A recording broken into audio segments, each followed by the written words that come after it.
Tidak ada tabernakel maksud saya. Karena Tuhan tidak ada di situ kan. Saya tanya, masuk ke gereja Protestan lalu tanya, Tuhan Yesus ada di mana? Nah, Tuhan Yesus hanya sekumpulan ide, bro.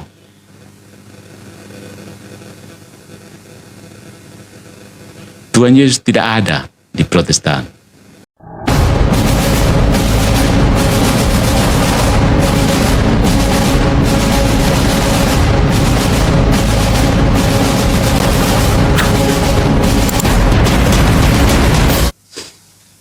Salve fratres, welcome back to the jungle of Protestantism. Kali ini setelah memberikan wawasan secara fenomenologis, ya sesuai dengan apa kekasan dari channel ini, yaitu apologetika Katolik berbasis filsafat realistik, maka saya akan mengajak kita untuk membahas dari perspektif filsafat realisme tentang penyembahan. Apa itu penyembahan? Dan setelah mendapat tanggapan dari saudara-saudara kita Protestan tentang penyembahan dan ekaristi, bagaimana penyembahan di Protestan dan bagaimana penyembahan di Katolik, maka saya mau mengajak kita sekalian untuk membahas. Ketika menonton, ya saya tidak menonton dengan cermat, ya saya ikut sambil lalu, sambil komentar-komentar kasih panas, ya namanya ikut berpolemik saja di sosial media. Tapi ya saya mendapatkan gambaran menyeluruh dan saya mencoba memahami apa basis ontologis dari penyembahan di dalam Protestantisme, dan mari kita periksa. Ya, it seems plausible. Oke. Nah, disclaimer, pembahasan saya ini memang bukan mau bicara tinggi, tapi saya mencoba menggunakan bahasa ruang kelas, dan mengharapkan ya selagi you can follow saja. Kalau belum bisa edukasi diri sendiri memperjelas. Oke. Vamonos. Jadi setelah mengikuti ceramah pendeta Dei Nggadas yang terhormat, saya menyimpulkan berdasarkan pemahaman saya sebagai seorang Katolik, basis ontologis dari penyembahan dalam tradisi Protestan itu bisa ditelusuri melalui prinsip-prinsip teologis yang mendasarinya, terutama dalam kaitannya dengan konsep Tuhan, konsep manusia, dan hubungan di antara keduanya. Jadi ada konsep Tuhan, konsep manusia itu sendiri, dan bagaimana relasi antara Tuhan dengan manusia. Jadi ada beberapa aspek utama yang bisa kita kaji. Ini benar-benar perspektif Katolik ya. Jadi correct me if I'm wrong. Terutama yang apologet Katolik. Pasang telinga. Kalau Padre Allegro heresi ya heresi. Yang pertama ada prinsip sola scriptura sebagai fondasi ontologis. Prinsip sola scriptura itu fondasi yang mendasar dalam Protestan, bukan? Protestantisme mendasarkan ibadahnya pada sola scriptura, yang berarti bahwa otoritas tertinggi dalam penyembahan adalah kitab suci. Ini berimplikasi pada pemahaman bahwa realitas penyembahan tidak dikonstruksi oleh tradisi atau magisterium gereja, tetapi oleh firman Tuhan yang tertulis. Ya kan? Jadi secara ontologis, secara mendasar yang mendasari keberadaannya, ini berarti bahwa keberadaan dan bentuk penyembahan Protestan memiliki dasar dalam teks kitab suci yang dipandang sebagai wahyu langsung dari Tuhan. Poin pertama ini, sola scriptura. Yang kedua, konsep Tuhan dan kehadirannya dalam penyembahan. Ya. Dalam banyak tradisi Protestan, Tuhan dipahami sebagai transenden namun juga imanen dalam persekutuan jemaat. Ibadah seringkali menekankan hubungan langsung antara individu, saya, dan Tuhan. Ya. Tanpa perantara sakramental seperti dalam gereja Katolik. Ya. Ontologi penyembahan ini, metafisika penyembahan ini mengakar dalam pandangan bahwa Tuhan hadir secara spiritual dalam persekutuan umatnya, di mana 2 atau 3 orang berkumpul, aku ada di situ, dan tidak terikat pada objek atau ritus tertentu. Oke, ya. Itu yang kedua, konsep tentang Tuhan dan kehadirannya dalam penyembahan. Yang ketiga, doktrin keselamatan dan hubungan pribadi dengan Tuhan. Penyembahan Protestan sangat dipengaruhi oleh doktrin sola fide, hanya oleh iman, dan sola gratia, hanya oleh anugerah. Yang bagi saya ini adalah inovasi abad ke-16 ya. Ini membentuk suatu ontologi penyembahan yang bersifat personal dan batiniah. Ya, di mana ibadah dilihat sebagai ekspresi iman seseorang, ekspresi ungkapan iman seseorang kepada Tuhan yang sudah menyelamatkan. Bukan sebagai sarana memperoleh rahmat seperti dalam konsep sakramental Katolik. Di sini muncul osasna, one saved, always saved, nah, dan seterusnya, dan seterusnya. Berkaitan erat ya, satu konstruksi teologis. Nah, itu yang ketiga. Yang keempat, terjadi dekonstruksi. Dekonstruksi itu apa? Membongkar. Dekonstruksi sakramentalitas. Dekonstruksi sakramentalitas dalam bahasa sederhananya menolak sakramen dan fokus pada firman. Ya, dekonstruksi sakramentalitas dan fokus pada firman. Sebagian besar denominasi Protestan tidak menganggap bahwa sakramen memiliki esensi ontologis dalam membawa kehadiran Tuhan secara objektif. Ya, you got it. sampai sini bisa ikut tidak? Oke. Pelan-pelan, nanti putar ulang lagi ya. Ya, karena itu ibadah seringkali lebih berfokus pada pewartaan iman, pewartaan firman atau kerigma dibandingkan ritus-ritus sakramental. Nah, ini berakar pada pemahaman ontologis bahwa hubungan dengan Tuhan terjadi melalui iman dan pemahaman akan firman-Nya, bukan melalui media material tertentu. Oke, got it? Oke. Yang kelima, ada kritik terhadap ontologi kehadiran dalam Ekaristi. Itu dari Protestan. Salah satu perbedaan ontologis utama dengan Katolik adalah dalam pemahaman tentang kehadiran Tuhan dalam ibadah, khususnya dalam Ekaristi.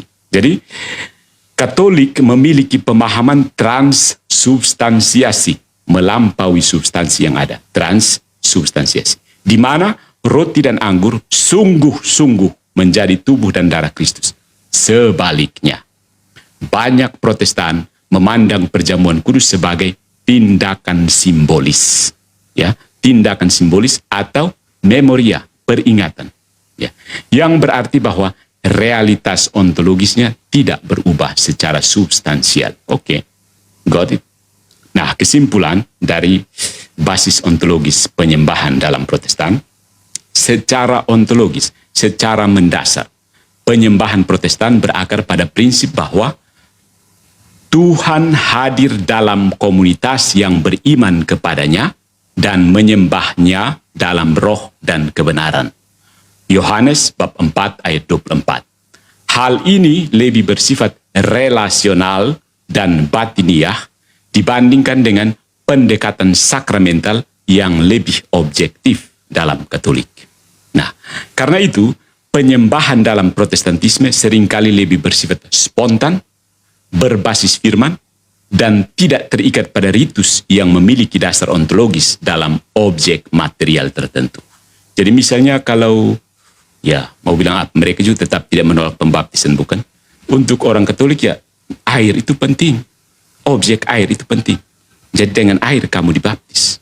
Ya, dasar ontologisnya ada pada air.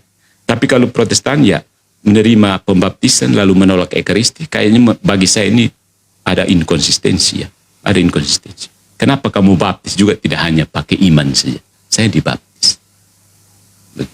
Tapi tetap pakai air juga, bukan? Berarti ada penerimaan basis ontologis yang objektif juga, bukan? Meskipun mereka tadi mengatakan, oke. Jadi, jika kita ingin mengaitkannya dengan perspektif Thomistik atau metafisika realistik, keberadaan itu sendiri, ese, realistik, keberadaan itu sendiri, ese, kita bisa bahas lebih lanjut. Apakah, apa sebenarnya yang membedakan, konsep seperti ini dengan konsep Katolik? Jadi kenapa mereka menolak sakramen? Pertanyaan-pertanyaan seperti itu kan. Kenapa tolak sakramen dan hanya mau mengandalkan ya subjektivitas, firman doang, tafsiran Bible study doang. Oke.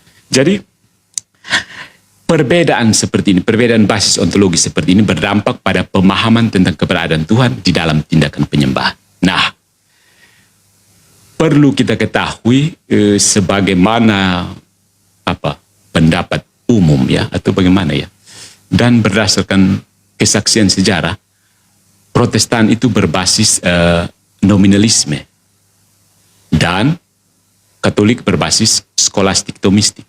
Nah, dari sini kita bisa membandingkan penyembahan versi nominalisme Protestan dengan penyembahan versi tomisme skolastik tomistik. Ya. Nah, untuk menggunakan itu, menggunakan basis pemikiran perspektif nominalisme di Protestan dan perspektif tomistik di Katolik, saya menegaskan bahwa kita bisa meruntuhkan penyembahan Protestan berdasarkan ontologi tomistik dan mengkontraskannya dengan nominalisme Protestan. Jadi kita harus memahami bagaimana kedua tradisi ini, tradisi nominalisme dan tradisi tomisme, memahami realitas keberadaan, kenyataan keberadaan itu sendiri, istilah teknisnya dalam bahasa Latin esse, yang artinya berada, dan hakikat, esensi yang paling mendasar, kiritas, keapaan, dan hubungan Tuhan dengan dunia. Ini penting. Jadi, apa itu artinya ada, dan hubungan Tuhan itu dengan dunia itu seperti apa. Jadi kalau Tuhan ada itu maksudnya apa? Tuhan berapa? Ya. So, ini adalah sebuah semacam cabang dari filsafat ketuhanan. Ya, kuliah filsafat ketuhanan bagi frater-frater semester 7.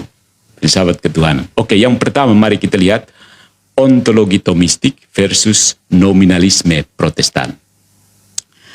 Ontologi tomistik ini mengajarkan bahwa keberadaan atau esse itu bukan hanya atribut.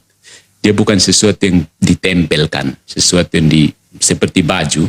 Baju ini hanya saya bisa pakai dan saya bisa ganti. Ya, itu atribut. Baju ini kan atribut.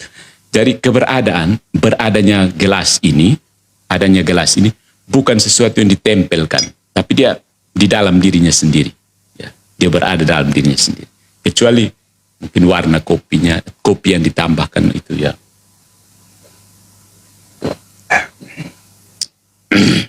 Saya sampai pusing sendiri.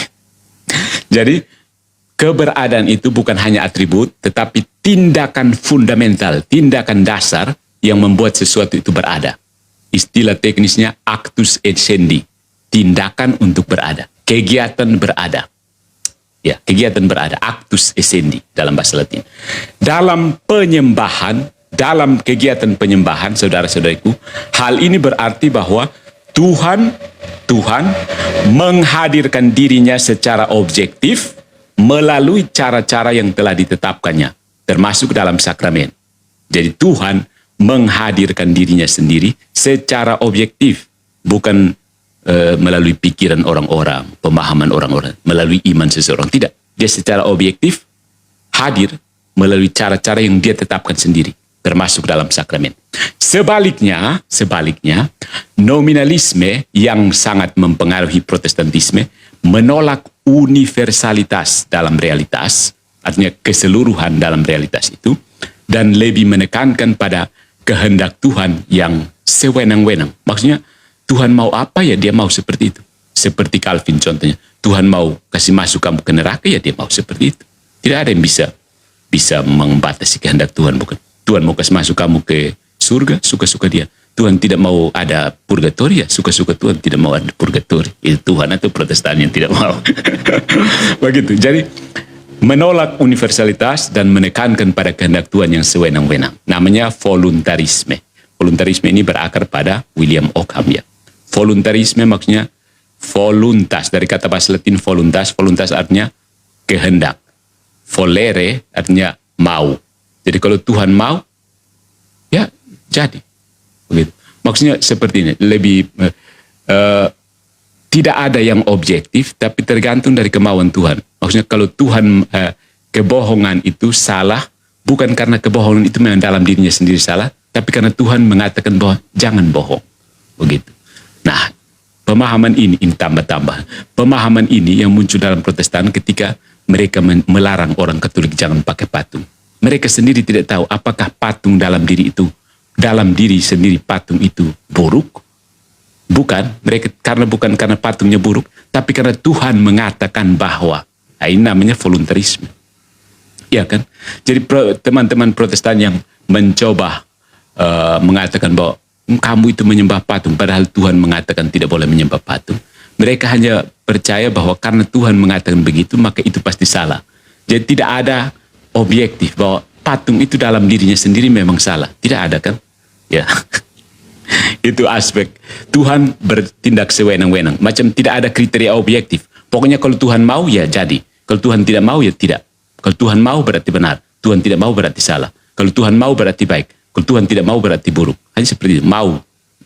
Ya tidak ada keburukan dan kebaikan secara objektif. Nah, itu yang namanya voluntarisme.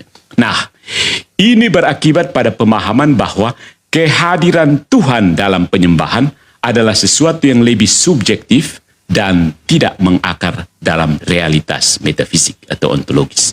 Jadi itu bersifat subjektif. Kalau saya percaya Tuhan ada, ya Tuhan ada. Kalau saya percaya Tuhan tidak ada, ya Tuhan tidak ada. Subjektif sekali dong. Ya. Itu basis ontologisnya. Ya. Yang kedua, tentang kehadiran Tuhan sendiri dalam penyembahan.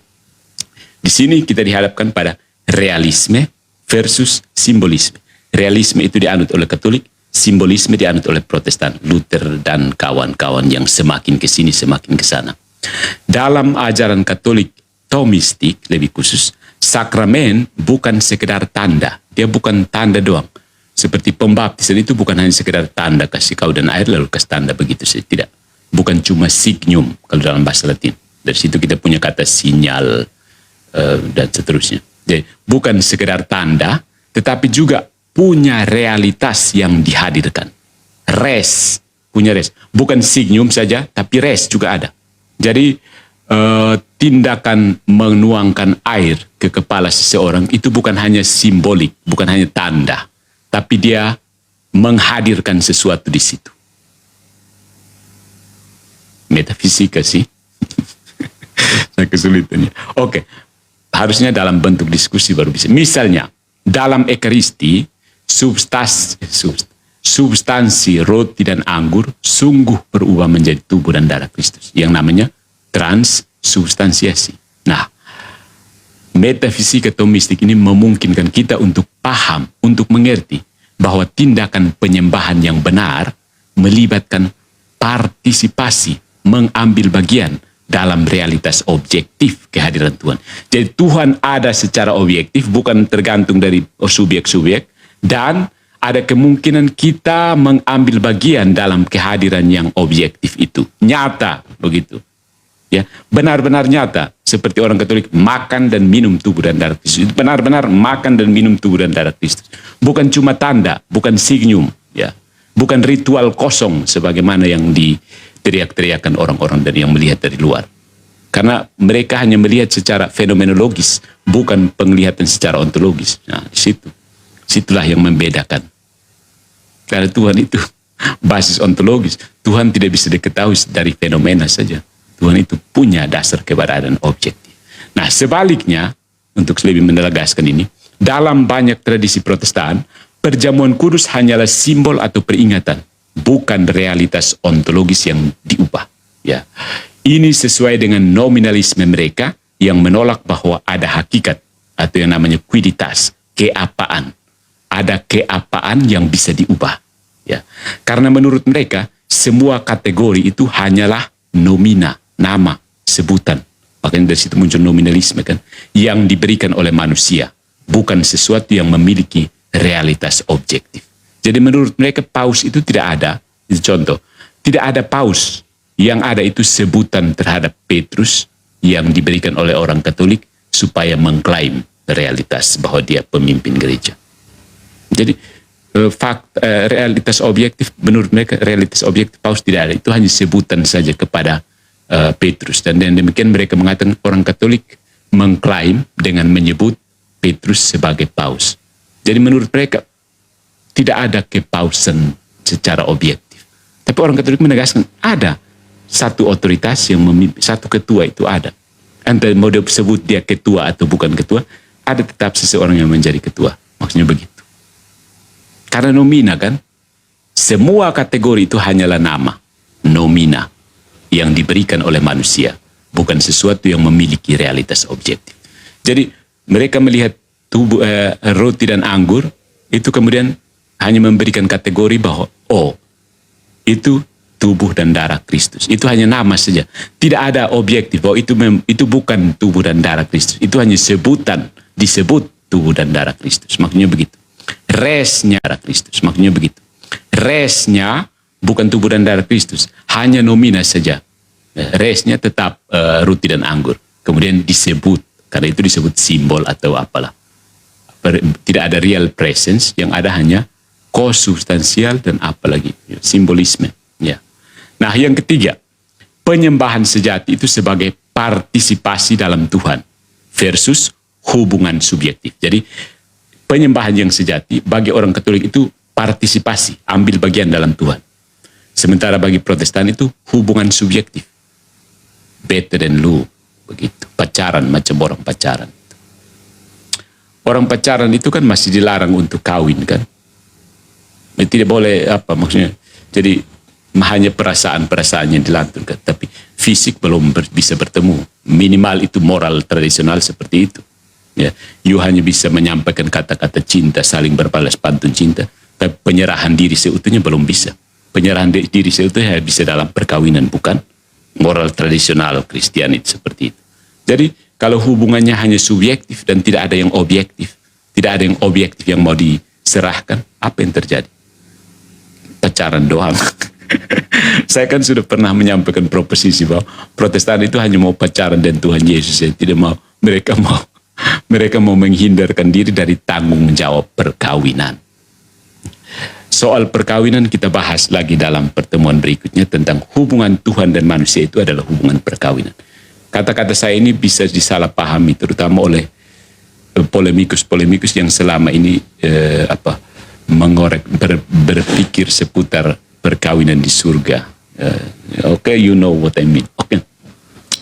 Nah, dalam ontologi Thomistik, keberadaan makhluk bergantung pada Tuhan dan manusia dapat berpartisipasi dalam kehidupan ilahi. Manusia bisa mengambil bagian dalam kehidupan ilahi melalui penyembahan sakramental. Ini sesuai dengan prinsip participatio entis. Ya, dalam metafisika ada itu bisa mengambil bagian dalam ada yang lebih tinggi. Contohnya, tumbuhan itu mengambil sebagian dari binatang, binatang mengambil sebagian dari manusia, manusia mengambil sebagian dari malaikat, malaikat mengambil sebagian dari Tuhan. Jadi dalam ordo entis, Tuhan itu ada yang tertinggi, kemudian para malaikat sebagai makhluk spiritual turun ke manusia sebagai makhluk rasional, turun ke hewan sebagai makhluk sensitif, dan turun ke tumbuhan sebagai anima vegetativa. Jadi masing-masing manusia itu punya semua yang ada dalam tingkat-tingkat yang paling bawah. Semakin di atas dia punya semua yang di bawah.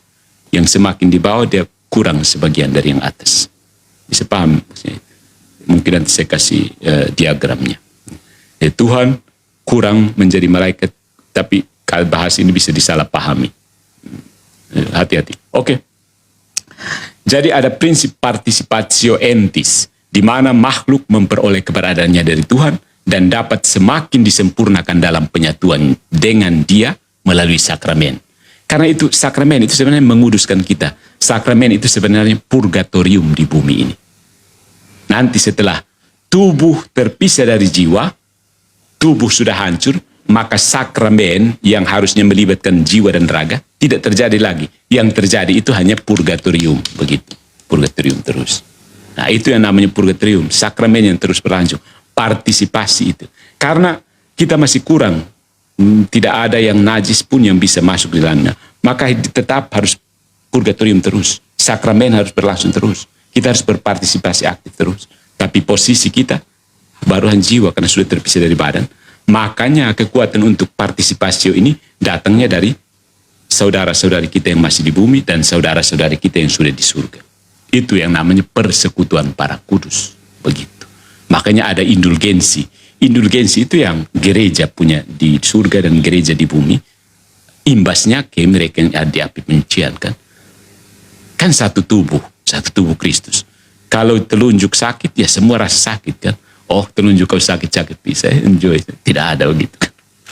Ya, sebaliknya kita kontraskan. Nominalisme Protestan melihat penyembahan lebih sebagai ekspresi pribadi daripada partisipasi dalam realitas ilahi. Ini penting. Itu lebih ke ekspresi pribadi. Makanya kalau kamu ikuti siaran langsung, ini bukan merendahkan, tapi kalau kamu ikuti siaran live streamingnya ibadah-ibadah di gereja-gereja Protestan, ya pendeta berkhotbah menggebu-gebu, orang-orang feel good, lalu maju menyanyi-menyanyi. Setelah itu doa dan selesai. Seperti orang pacaran yang baku balas pantun, menurut saya. Analoginya seperti itu. Oke, jadi tidak ada partisipasi dalam realitas ilahi. Karena apa? Itu ajaran lain lagi yang total depravity. Najis sekali total depravity. Jadi tidak bisa bergabung dengan Tuhan. So sad ya jadi Protestan. Ibadah Protestan lebih berfokus pada pengalaman subjektif individu yang sejalan dengan epistemologi nominalisme bahwa tidak ada esensi objektif dalam tindakan penyembahan itu sendiri. Tidak ada esensi objektif. Pahami ini baik-baik. Tidak ada esensi objektif dalam tindakan penyembahan itu sendiri. Melainkan hanya makna yang diberikan oleh individu atau komunitas. So, when you go into the Protestant churches, you wouldn't find anything as the real presence of Christ. Tidak ada tabernakel maksud saya. Karena Tuhan tidak ada di situ kan. Saya tanya, masuk ke gereja Protestan lalu tanya, Tuhan Yesus ada di mana? Nah, Tuhan Yesus hanya sekumpulan ide, bro.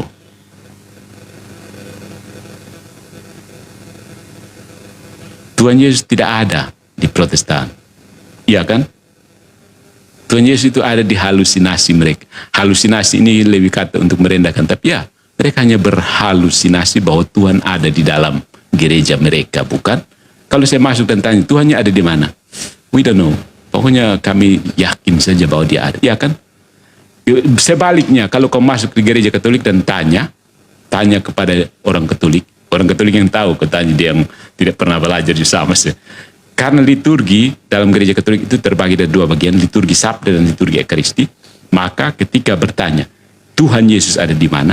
Orang Katolik akan menunjuk imam yang sedang berkhotbah dan dan roti dan anggur yang menjadi tubuh dan darah Kristus.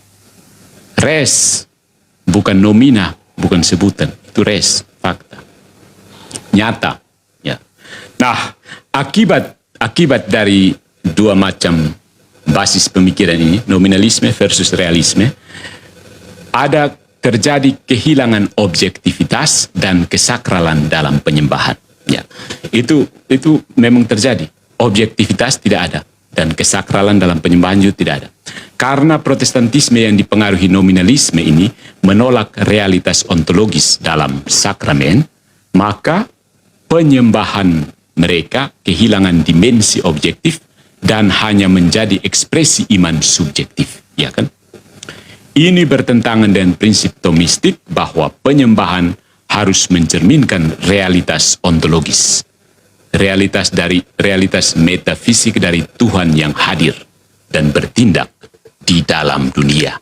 Nyata, bukan cuma halusinasi. Begitu. Nyata, benar-benar nyata. Nah, ini pertanyaan bisa apa? Maksudnya pertanyaan kembali ke kita masing-masing. Apa yang dimaksud dengan nyata? Nah, itu. Apa sih nyata? Ini juga pertanyaan filosofis. Maksudnya nyata itu maksudnya apa? Begitu. Apakah bisa dilihat, diraba, diputar, dicelup? Itu yang nyata? Pertanyaan-pertanyaan seperti ini. Jadi, ketika penyembahan hanya dianggap sebagai ungkapan iman tanpa partisipasi dalam realitas objektif kehadiran Tuhan, maka ia kehilangan nilai sakralnya dan menjadi sesuatu yang murni psikologis atau sosial. Inilah yang terjadi dalam banyak gereja Protestan yang semakin menekankan ibadah sebagai pengalaman emosional belaka. Ya. Nah, sebagai kesimpulan, saudara-saudariku, Penyembahan Protestan gagal secara ontologis karena yang pertama menolak realitas objektif sakramen sehingga penyembahan menjadi hanya ekspresi simbolis, bukan partisipasi dalam Tuhan. Yang kedua bersandar pada nominalisme yang menyangkal bahwa tindakan penyembahan memiliki makna objektif yang ditetapkan oleh Tuhan sendiri. Dan yang ketiga mengandalkan subjektivitas iman individu yang membuat penyembahan rentan terhadap relativisme dan kehilangan kesakralan. Ya, saya mendengar sendiri dari teman-teman Protestan ya, kurang sakral. Saya menonton sendiri ketika mereka masuk ke dalam gereja, aqua, snack bisa dikonsumsi di dalam situ seperti ruang pertemuan biasa ya, tidak jauh bedanya. Kesakralannya menjadi kurang. Jadi kesakralan mereka yang penting firman dan halusinasi saja. Tidak ada dunia. Ya, jadi mereka hidup dalam halusinasi. Tuhan ada dalam halusinasi.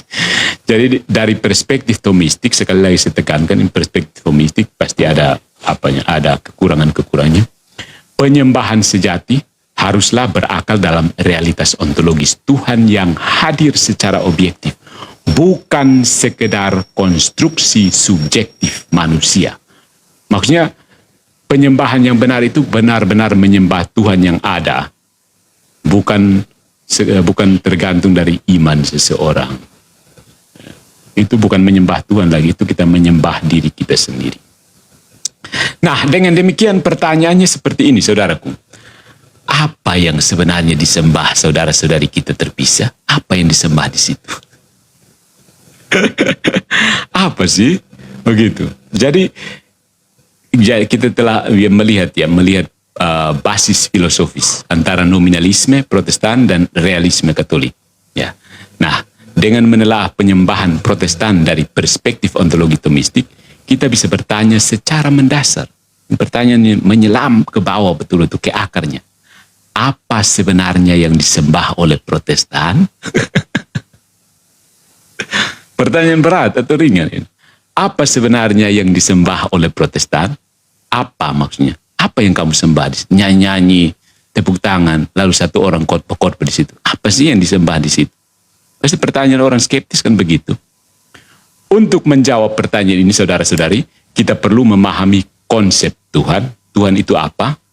Penyembahan itu apa? Hubungan manusia dengan Tuhan itu seperti apa? Begitu. Ya. Jadi kita bisa lihat bahwa di dalam Protestantisme yang dipengaruhi oleh nominalisme, filsafat nominalisme, kita bisa melihat bagaimana mereka memahami Tuhan melalui nominalisme, bagaimana konsep tentang penyembahan, dan bagaimana konsep tentang hubungan antara manusia dengan Tuhan. Menarik bukan? Oke, mari kita lihat yang pertama. Tuhan dalam ontologi Protestan. Maksudnya, Tuhan dalam metafisika Protestan. Abstraksi atau realitas. Abstraksi itu berarti kamu lihat situasi sekitar, lalu kamu ambil kesimpulan di kepala. Jadi saya lihat itu, oh seseorang berambut panjang, pakai rok, lalu pakai lipstik, oh berarti itu perempuan. Begitu. Saya mengabstraksikannya. Nah, ataukah realitas kenyataan? Kenyataan memang seperti itu, ada batu, begitu. Jadi Tuhan dalam metafisika Protestan itu abstraksi atau realitas. Mari kita lihat. Di dalam teologi Katolik yang Thomistik, Tuhan adalah ipsum esse subsistens. Artinya, ya keberadaan itu sendiri. Terjemahan harafiahnya, ada yang bergantung pada dirinya sendiri. Ada yang bergantung pada dirinya sendiri. Ipsum esse subsistens. Ya, dengan kata lain, ya keberadaan itu sendiri. Ini berarti bahwa Tuhan bukan hanya konsep. Tuhan bukan konsep ya. Orang Katolik yang masih pikir Tuhan hanya konsep, berhenti. Tuhan bukan hanya konsep, melainkan kenyataan, realitas yang benar-benar hadir. Realitas yang benar-benar hadir dan bertindak dalam dunia, terutama melalui sakramen. Ini penting orang Katolik. Ya. Tuhan bukan sekedar ide.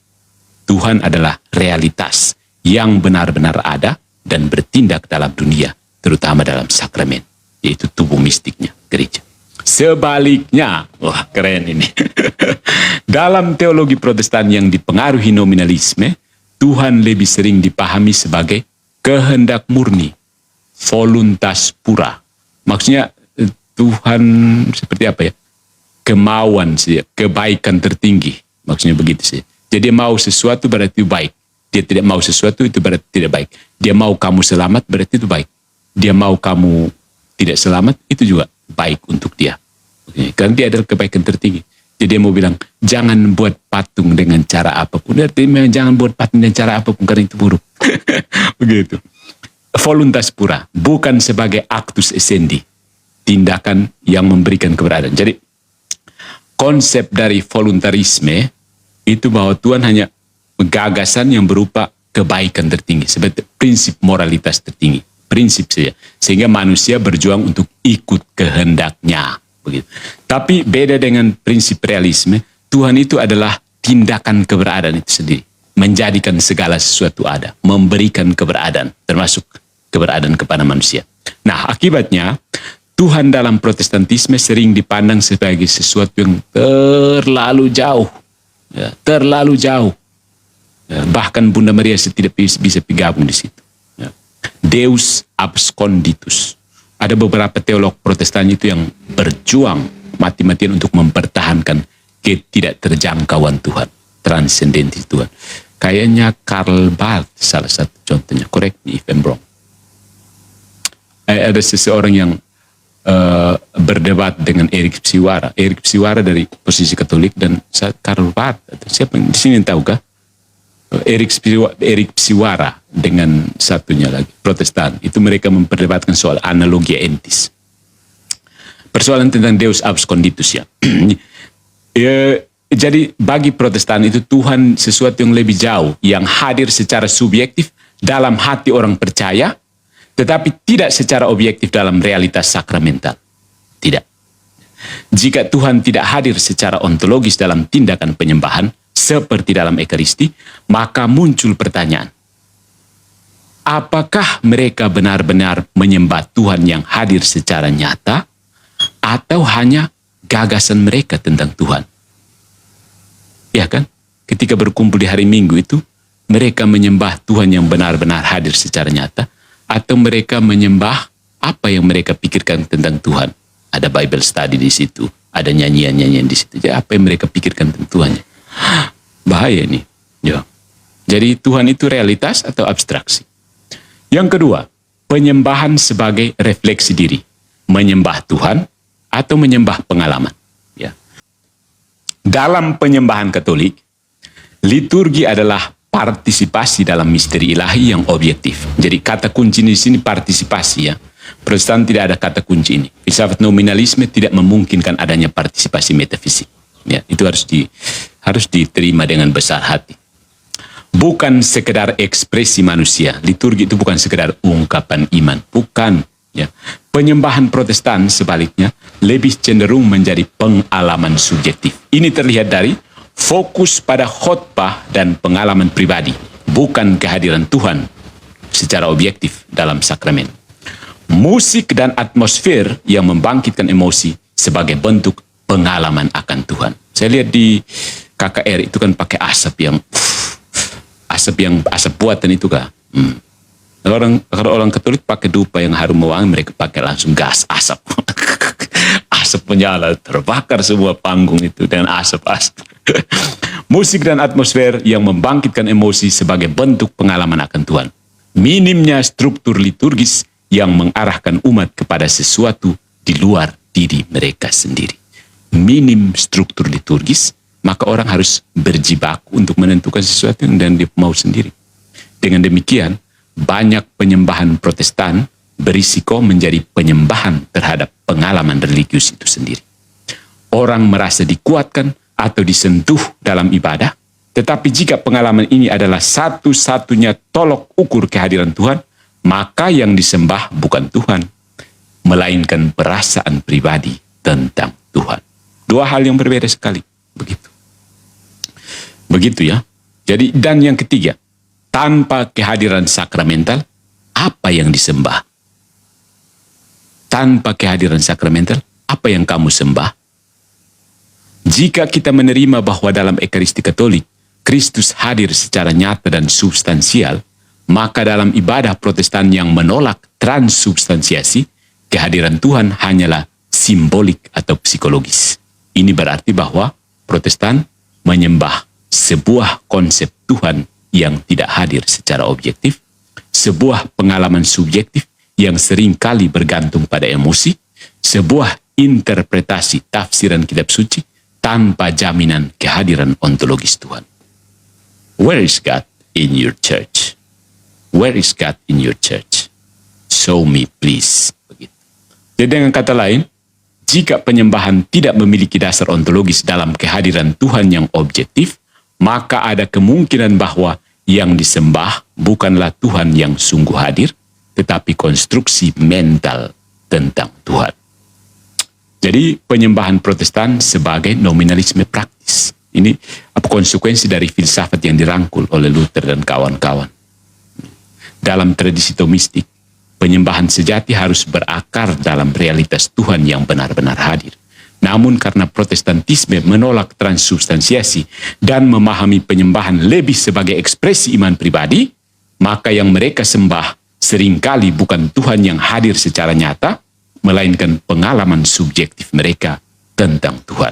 Jadi, secara radikal kita bisa bertanya, apakah Protestan benar-benar menyembah Tuhan atau mereka menyembah perasaan dan pemahaman subjektif mereka sendiri tentang Tuhan? Jika mereka hanya menyembah Tuhan yang hadir dalam hati, tetapi tidak dalam kenyataan sakramental, maka penyembahan mereka lebih mirip dengan nominalisme daripada realisme ontologis. Sampai sini kita bukan buka lagi Alkitab, tapi kita kembali ke basis filosofis masing-masing. Ya? So, saudara-saudariku, penyembahan Protestan dengan segala retorika kesalehan dan ekspresi emosionalnya, sesungguhnya tidak lebih dari sebuah upaya sia-sia untuk menangkap Tuhan yang mereka sendiri tolak hadir secara nyata. Ingat, Tuhan kan hadir secara nyata melalui Ekaristi. Lalu ketika Anda menolak itu, maka Anda melakukan upaya yang sia-sia untuk tangkap Tuhan. Ya, dalam nafas nominalisme yang menjiwai teologi mereka, kehadiran ilahi direduksi menjadi sekedar pengalaman batin, sebuah fenomena psikologis yang bergantung pada suasana hati jemaat dan intensitas musik ibadah. Makanya kenapa musik-musik Protestan itu bagus-bagus karena begitu. Ya kan? Karena bergantung dari situ. Tidak ada kehadiran nyata Tuhan. Yang ada adalah ekspresi, fenomena psikologis, dan ibadah mereka tergantung pada suasana hati dan intensitas musik ibadahnya. Tidak heran kalau musik yang mereka gubah bagus-bagus.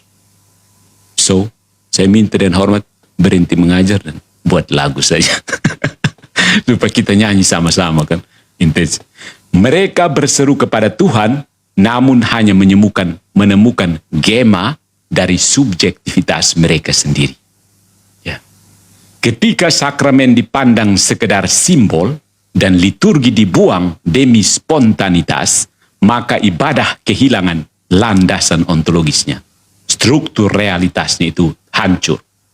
Tuhan yang sesungguhnya, Tuhan yang seharusnya sungguh hadir, seperti yang dijanjikan dalam Ekaristi, diusir dari altar dan digantikan oleh khotbah manusia yang menafsirkan kitab suci sesuai selera pribadi. Ya. Luther dan dia punya, Calvin dan dia punya, Zwingli dan dia punya. Itu mana kalau bukan selera pribadi? Ingat, ini saya omong orang Katolik sendiri ya, saya tidak omong orang-orang Protestan. Protestan yang saya maksud ini Luther, Calvin, Zwingli. Begitu. Orang Katolik sendiri.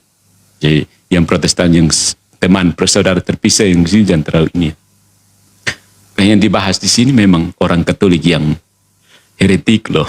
Begitu. Jadi itu Tuhan yang seharusnya sungguh hadir seperti yang dijanjikan dalam Ekaristi diusir dari altar dan digantikan oleh khotbah manusia yang menafsirkan kitab suci sesuai dengan selera pribadi. Jadi menurut saya tiap hari Minggu itu kamu berkumpul, lalu satu orang yang entah dia dapat kekuatan spiritual dari mana, maju ke depan, lalu menjelaskan tafsirannya pribadinya kepada kalian, lalu kamu dipaksa untuk ikut dia pun tafsiran. Bukan? Kamu sendiri mau ikut dia, padahal katanya kamu menolak otoritas magisterium. Padahal hari Minggu kamu dengar ada magisterium di sini. Aneh-aneh sih kamu. Katanya hanya sola scriptura. Kenapa masuk di gereja itu ambil kitab suci baca sendiri, tidak usah dengar khotbah? Itu berarti sudah dengar magisterium. Itu sudah sama dengan Katolik. Bukan sola scriptura lagi. Oke. Jadi penyembahan yang seharusnya merupakan partisipasi, pengambil bagianan di dalam kenyataan ilahi, justru berakhir sebagai perayaan diri. Perayaan diri maksudnya apa? Perayaan. Self reward, bukan. Self sacrifice, bukan. Self apa ya? Self. Perayaan diri maksudnya. Perayaan diri, merayakan diri sendiri. Merayakan diri sendiri, di mana yang mereka sembah bukan Tuhan yang ada.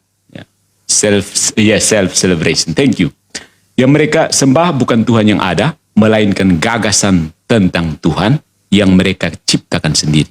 Ya kan? Luther, Calvin, dan Zwingli itu menyembah Tuhan versi apa yang mereka ciptakan sendiri kan. Berbeda sekali dari para rasul. Ya.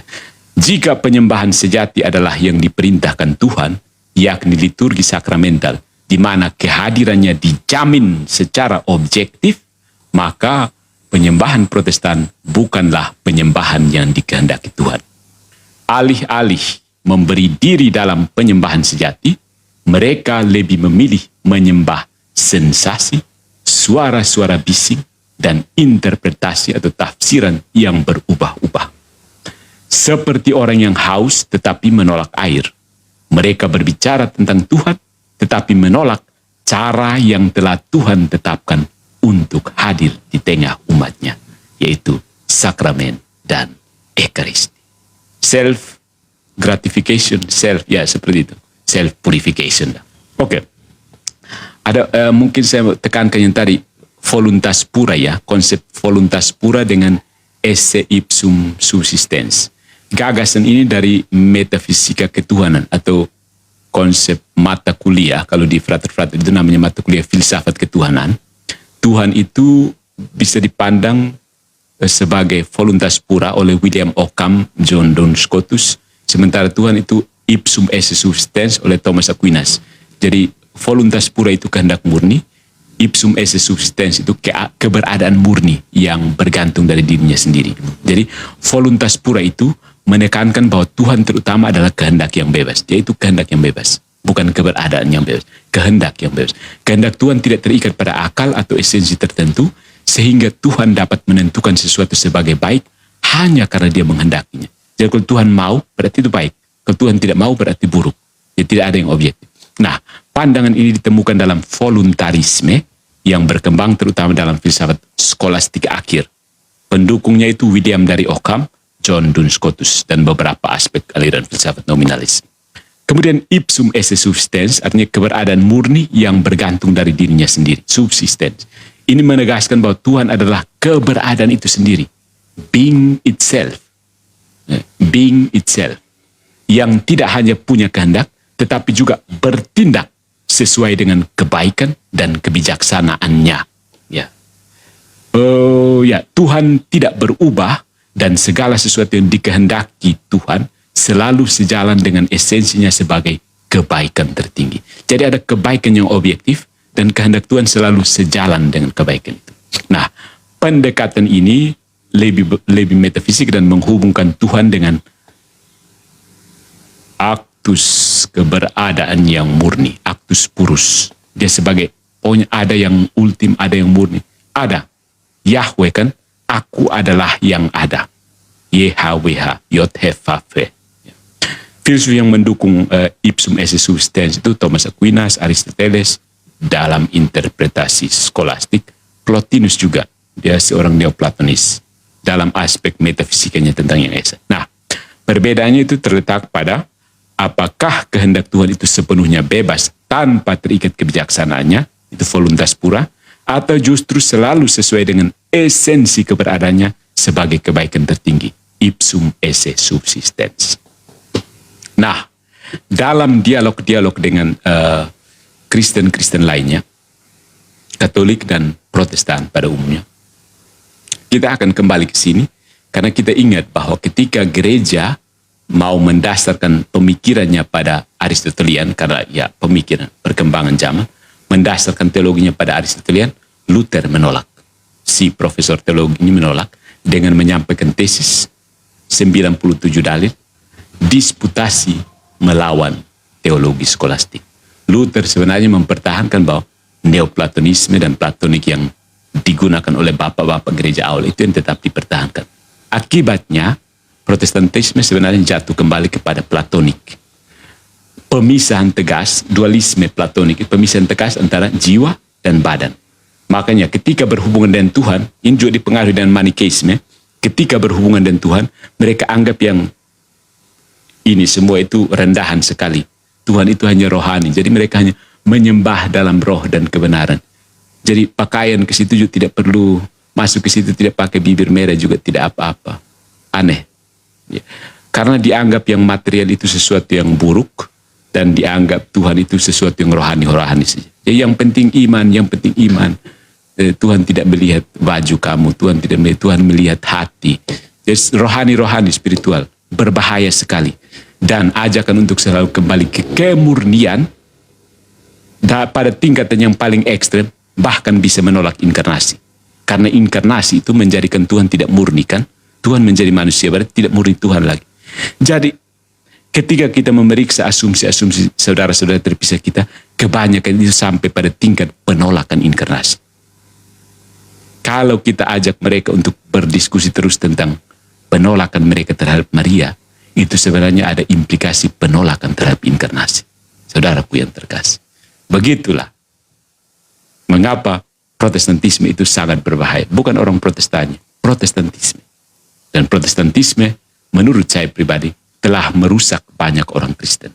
Menjadi indiferen, menjadi agnostik, menjadi relatif, dan tidak sampai pada kebenaran yang utuh tentang Tuhan kita Yesus Kristus, pribadi kedua Allah Tritunggal yang telah menjadi manusia dan tinggal di antara kita dan masih tetap bekerja melalui Roh Kudus di dalam gerejanya, yaitu Gereja Katolik.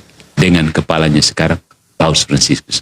Mari kita berdoa agar Paus Fransiskus mengalami kesembuhan.